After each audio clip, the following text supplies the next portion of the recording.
bienvenue dans une nouvelle vidéo vraiment pile poil de saison. Et j'avais envie de la faire avant que justement ce ne soit plus la saison, étant donné qu'on va parler romantaisie polaire, slash d'hiver, slash qui se passe en hiver, ou avec un truc polaire. Cette vidéo m'a été fortement inspirée de Nina Quill et beaucoup de livres dont je vais vous parler, c'est des livres en fait que j'ai vus sur sa chaîne, puisque c'est la reine de la romantaisie, on va pas se mentir. Et c'est une trope que j'ai appris à aimer, et tellement je m'y suis investie dedans que j'aime pas trop les romantaisies ou les livres qui se passent avec des tropes été. Voilà, je préfère les tropes hiver, et du coup je vais vous présenter aujourd'hui que des romantaisies polaires ou qui se passent à un moment donné où la plupart du livre dans la neige. Et vaut mieux parler de neige avant qu'il n'y en ait plus. Alors, il va y avoir 7 romantaisies, un livre qui est une romance contemporaine mais assez spéciale, vous allez voir pourquoi, et 2 derniers livres dont j'ai entendu beaucoup parler mais que je n'ai pas lu. Donc du coup, voilà le petit programme de la journée. Le premier livre, il s'agit de Bonded by Thorns, donc qui est une romantaisie harem inversé, où en fait on va suivre une jeune fille qui va passer en fait du monde humain au monde féerique pour sauver son père, il me semble, oui, pour sauver son père. Et en fait, le prix pour sauver son père, c'est qu'elle est prisonnière du coup de ce château et de ce royaume avec les 4 messieurs qui y habitent. En fait, les 4 messieurs, c'est les 4 rois ou princes des royaumes correspondant aux 4 saisons, donc été, automne, hiver et printemps.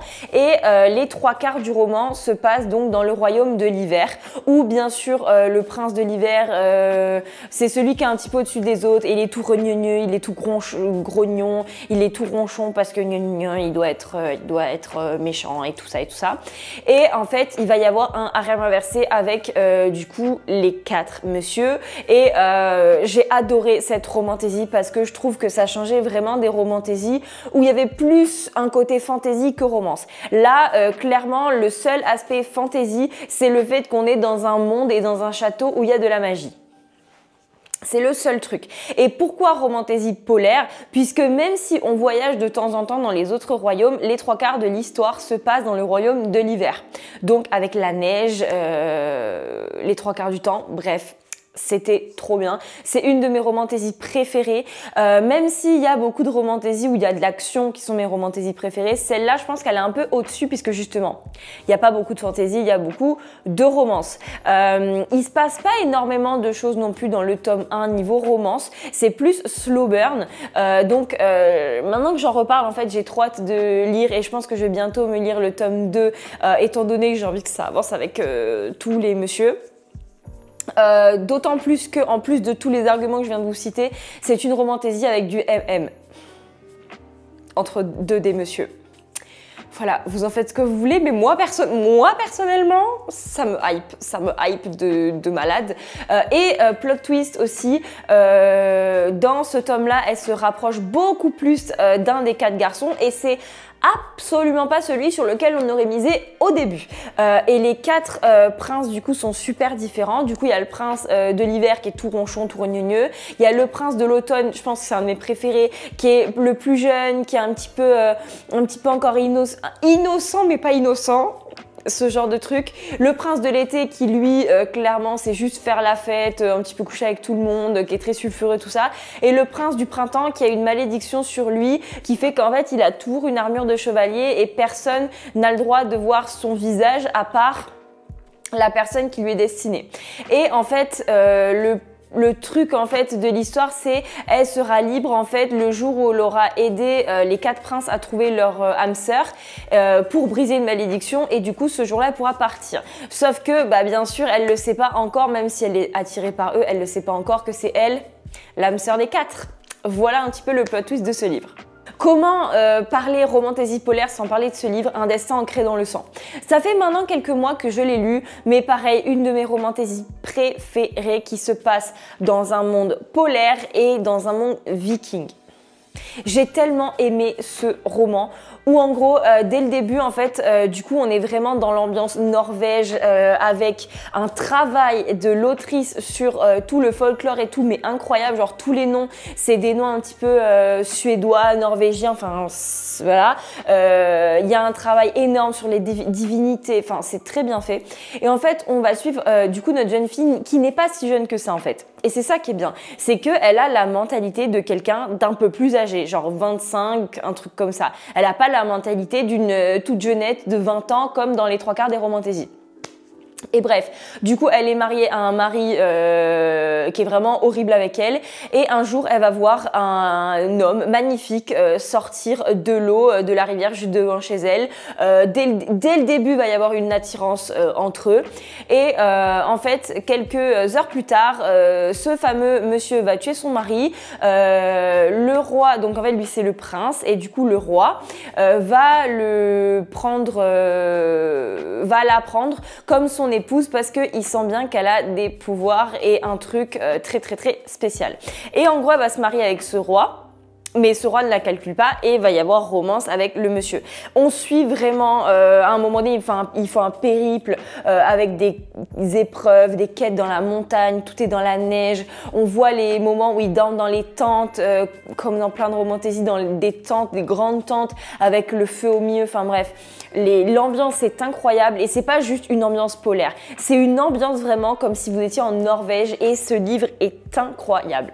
Troisième romantaisie, c'est Glace. Bah, bien sûr, tout est dans le titre à un moment donné. Donc c'est ce genre de livre qui rentre un peu dans la vibe du faucheur de sorcières, je trouve, puisque en fait, donc c'est une jeune fille qui est dans un village, donc pareil monde polaire, qui est coincée entre un gouffre et une montagne. Donc en gros, ils sont bloqués là, dans son petit village. Ils doivent survivre comme ils peuvent avec ce qu'ils peuvent, mais ils ont 3 fois rien parce qu'ils ont presque rien à manger. Bref. C'est le bordel et elle s'en sort à moitié. Elle est toute seule, elle a perdu sa famille et des fois, elle est en mode si je me jetais du gouffre, est-ce que ce serait pas mieux? Donc elle est par contre vraiment dépression et tout ça, donc c'est assez bien illustré dans ce roman. Et en gros, plusieurs fois dans l'année, je crois, il y a les glacianes, donc qui sont des créatures un peu mi-oiseau, mi-humain, tout blanc avec des cheveux blancs, des ailes blanches et tout ça, qui viennent prendre du coup un humain du village pour l'amener au royaume et en faire on sait pas quoi puisque ces gens les revoient jamais. Et un jour, elle dit en fait, j'ai envie de me faire prendre par les glacianes parce qu'ici de toute façon j'aurai jamais aucun moyen d'évoluer, donc au pire si je vais là-bas, qu'est-ce qui peut m'arriver de pire? Et elle se fait prendre du coup par les glacianes et elle tombe là-bas sur un glaciane qui est pas du tout comme les autres. Lui, il a des ailes mais ses ailes sont noires, il est brun, il ressemble plus à un humain que les autres. Et en fait, elle se rend compte que là-bas, tous les humains qui sont emportés sont réduits en esclavage et elle dit non mais je veux pas. Et du coup le roi il est ok, tu veux pas te faire réduire en esclavage, tu vas courir dans la forêt et en fait quand il y a un glaciane qui t'attrape, je crois que tu te fais manger ou un truc comme ça. Elle dit bah écoutez, peut-être je vais perdre mais c'est ma seule chance. Et en fait ce glaciane qui n'est pas comme les autres va l'aider à s'enfuir et en fait s'ensuit un petit peu une quête, un périple vers un certain endroit et où en fait ils se détestent un petit peu mutuellement mais en fait ils ont besoin l'un de l'autre pour parvenir à leur fin en fait parce que lui il a besoin d'elle pour une raison et elle a besoin de lui pour une raison et c'est trop bien puisque pareil comme le faucheur de sorcières dont je vais vous parler juste après, il y a vraiment ce truc où ils font des longs voyages, des longs trajets dans la neige où ils se cachent dans des grands terriers pour dormir. Ils ont froid, du coup ils sont obligés de se coller et tout, bref.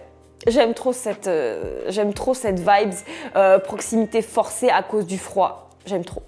Du coup, le faucheur de sorcières qui est un petit peu dans les mêmes vibes que Glace, puisque là, notre jeune fille, pareil, elle vit dans un village où, en fait, les personnes qui ont des pouvoirs magiques se font emporter, les jeunes filles, je crois surtout, se font emporter au royaume et pareil, on sait pas trop ce qu'il advienne d'elle et elle décide de se faire remarquer le jour de la collecte par du coup le faucheur de sorcières parce qu'elle veut le tuer parce qu'il a pris sa sœur il y a quelques années et que du coup elle a envie de se venger et du coup il la prend. Elle essaie de le tuer et il va en mode calme-toi, hein, calme-toi petite, ok. Et en fait, c'est tout un jeu de pouvoir et j'aime particulièrement ce livre parce que si vous suivez mes vidéos lecture, vous savez comprendre pourquoi. Parce que là, c'est le truc de elle détestait le roi à la base parce que justement, il a enlevé des gens, il a enlevé sa sœur et tout ça. Et en fait, elle va découvrir pourquoi ces personnes étaient enlevées, que finalement, ces personnes ne sont pas si mal que ça puisque le faucheur de sorciers est en mode oui, mais ta sœur, elle sert le roi, elle est très contente, elle est très bien traitée et puis au contraire, elle est super fidèle au roi et tout ça. Et au début, elle est en mode j'ai pas trop envie d'y croire. Et en fait, au fur et à mesure, elle dit bon bah j'ai les preuves sous le nez, donc je suis obligée d'y croire. Et elle va aimer le roi. Et je pense que si vous suivez régulièrement, vous savez pourquoi je dis ça, parce que j'aime pas les romantaisies où au début tout le monde est fidèle au roi, tout va bien, et petit à petit ils vont détester le roi parce qu'ils se rendent compte qu'il n'est pas si bien que ça, et il va y avoir une rébellion, et ils vont s'allier aux forces de la rébellion. Si vous suivez mes vidéos, vous savez que ce genre de trope, j'en ai marre de chez marre, et donc le faucheur de sorcières, c'est pas du tout ça. Et comme je vous disais, il y a des vibes de glace dans le sens où le premier tome, c'est beaucoup où en fait ils vont marcher pendant des jours jusque chez le roi, ils vont affronter des gens méchants dans la forêt et tout, et il y a de la neige partout, ils sont obligés de se coller pour avoir chaud, et ça on aime bien. Et c'est tellement slow burn, genre vraiment il faut du temps pour faire fondre la glace, et ce truc m'a traumatisée parce que enfin quand il y a la première scène spicy qui a ça de se passer, en fait il se passe un problème et c'est interrompu, donc ça m'a saoulée, mais sinon à part ça le livre est trop bien et c'est un slow burn de malade. Un autre livre dont je voulais vous parler, il s'agit du tome 2 de Guide. Pas le tome 1, mais le tome 2, où à un moment donné, il y a beaucoup de polaire, quoi, puisque sans trop vous spoiler le tome 1, notre jeune fille, du coup, Oren, dans le tome 2, va être avec une armée de mercenaires et en fait l'armée de mercenaires vont la ramener je ne sais plus à quel endroit, je sais plus s'ils vont dans leur royaume ou l'inverse, s'ils la ramènent dans son royaume, je sais plus, mais du coup pareil, la journée ils vont en fait voyager dans des sortes de calèches, enfin des calèches, pas vraiment des calèches mais vous avez l'image. Et en fait, la nuit, ils vont installer leur camp et tout ça.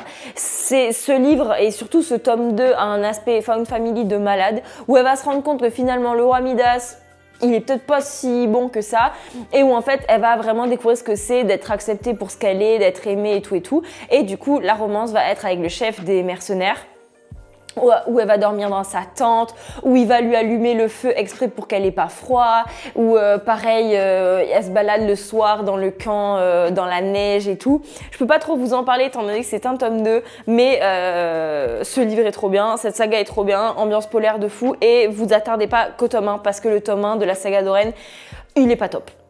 Prochaine romantaisie, il s'agit d'un sort si noir et éternel. Alors là, j'ai un peu poussé puisque c'est pas tout le livre qui se passe dans un monde polaire. En fait, on va suivre une jeune fille qui vit dans notre monde, hein, dans le monde des humains, et elle va voir une fille se faire enlever dans la rue un soir.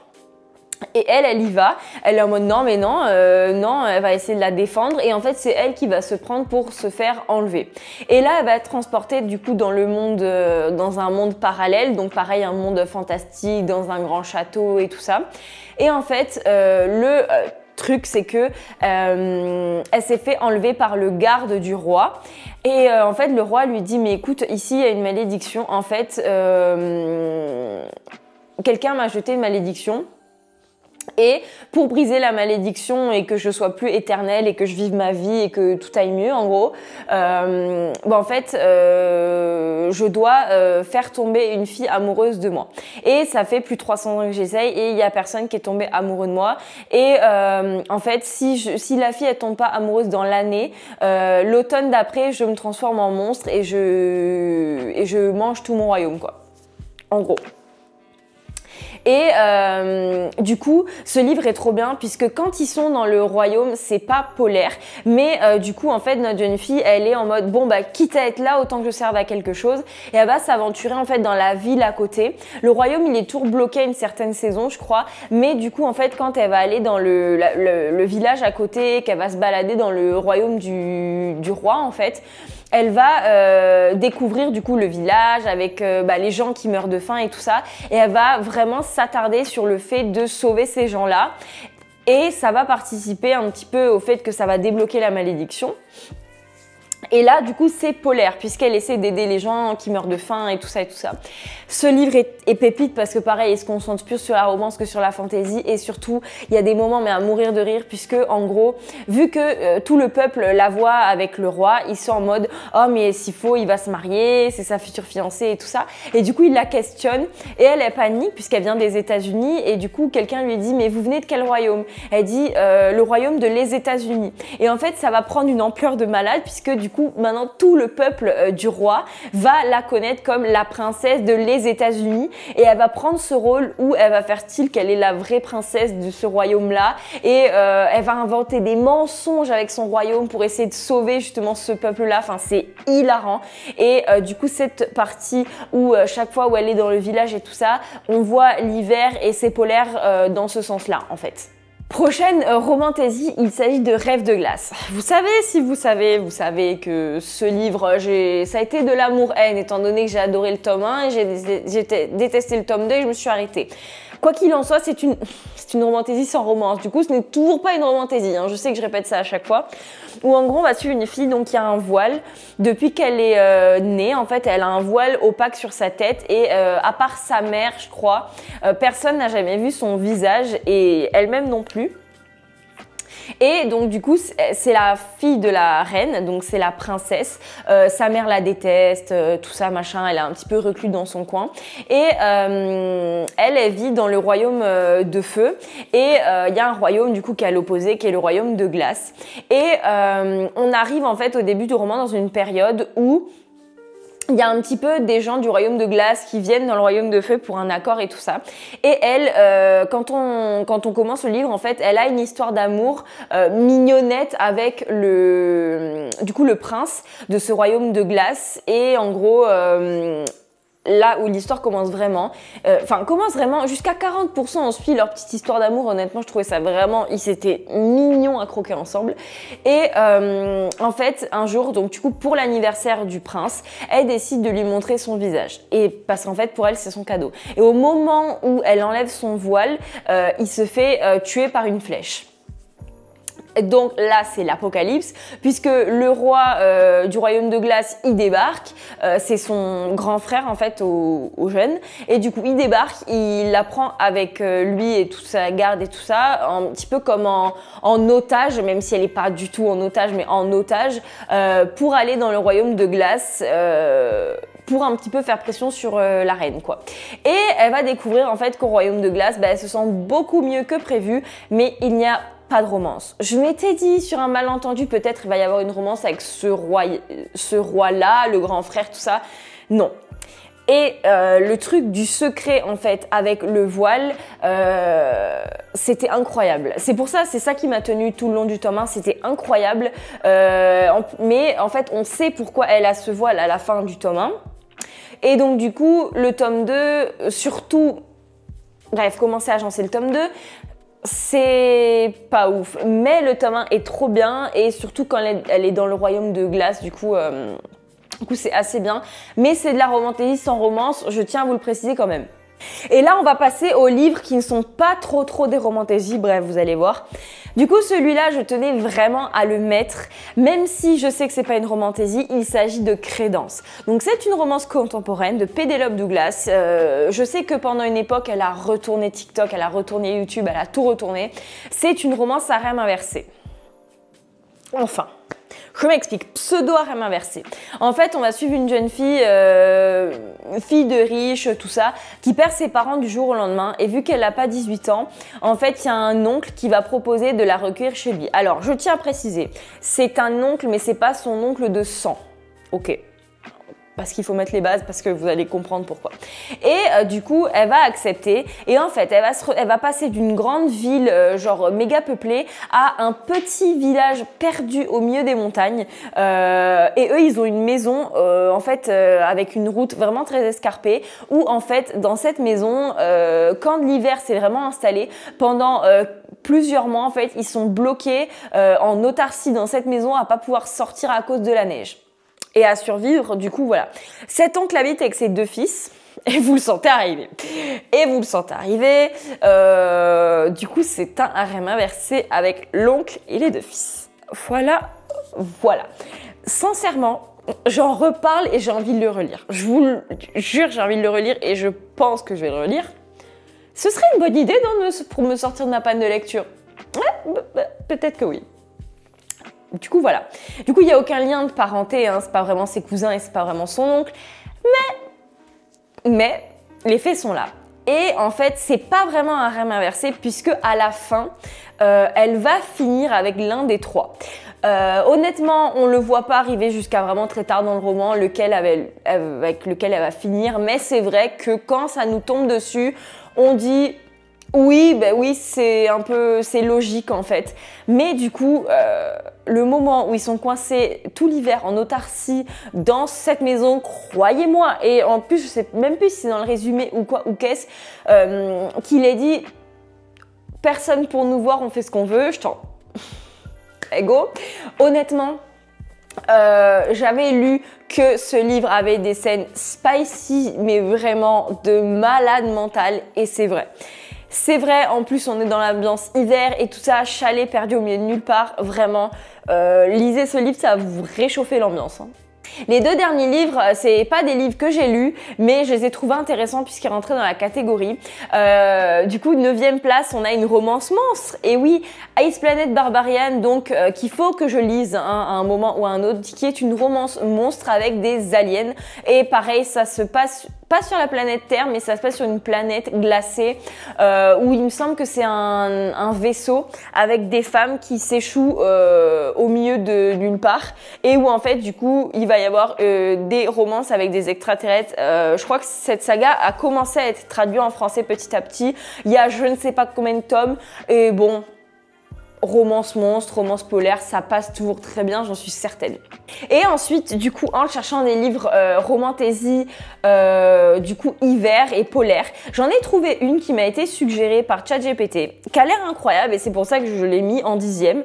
Il s'agit de Frostbound Throne, Song of Night de May Sage. Je ne connaissais absolument pas ce titre, mais du coup, le pitch que ChatGPT m'a fait, c'est dans un royaume de glace, une romance complexe s'épanouit entre une reine guerrière et un prince fée sombre et dangereux. L'intrigue mêle politique, magie et une relation passionnée. Ces récits mêlent des créatures mystérieuses, des décors enneigés et des romances captivantes.